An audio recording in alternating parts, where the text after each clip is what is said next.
मानव गेदेर श्री प्रमद बर' बिथांनि दैदेननायाव सेकेन्ड पेज जोङो दिनै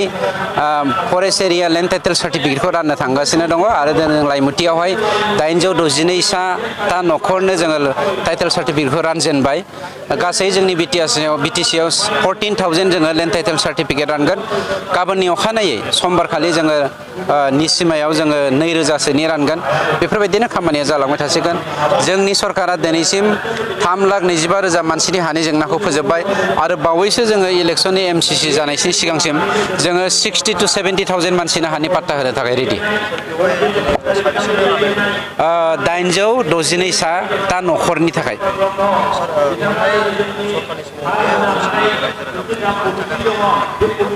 गुबै जेंनाया जादों गोसोनि इस्सा थायोबा गासिबो मोजां खामानिखौ मावनो हायो आरो गोसोनि इस्सा थायाबा मोजां खामानिखौ बाद दोन गासिबो गाज्रि खामानियाव जाजोबलाङो जोंनि मानव गेदेर श्री प्रमद बर' बिथांनि गोसोआ जेब्लायबो मानसिजों दङ मानसिनि जानानैनो खामानि मावदों आरो जोंनि बर' फिसा जानानैनो बर'निनो दैदेनगिरि जानानै खामानि मावदों हिसाबै गासिबो जेंनाफोरखौ जोङो फोजोबस्रांनो थाखाय गोरलैयैनो हादों बे जोंनि थाखाय बाख्नायथावना बाथ्रा जोंनि बे हालामावहाय ओरैनो गोबोरखि आरो दावराय आयना बाजार खानजं बाजार दंबावो बिथांमोननि खामानियाबो सोलिगासिनो दङ गावसोरनि गेजेराव एसे जेंना जादों बे जेंनाखौ फोजोबना लायोबानो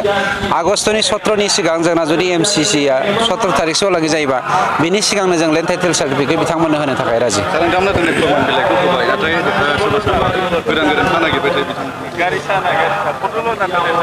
मानसि महरै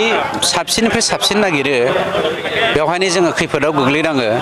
नोंथांमोननि मिडियानि गेजेरजों बेखौनो खावलायदों जोङो बड'फानि जा सानस्रि गेरेमसा हारि दानायनि सिमां बेखौ जोङो जाफुंसार होनोब्ला जोङो लेखा गोरोंल' जानानै जानाय नङा जोङो गासैबो बिथिङाव जोङो समानै नायनांगोन रांखान्थि बिथिंखौबो नायनांगोन समाजखान्थि बिथिंखौबो नायनांगोन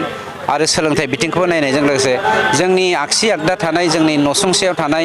जोंनि बारियाव थानाय हाग्रा बिफां लाइफां फिथाइ सामथाइ गासैखौबो जों नोजोर होनांगोन होमबासो जों गेरेमसा हारि दानो हागोन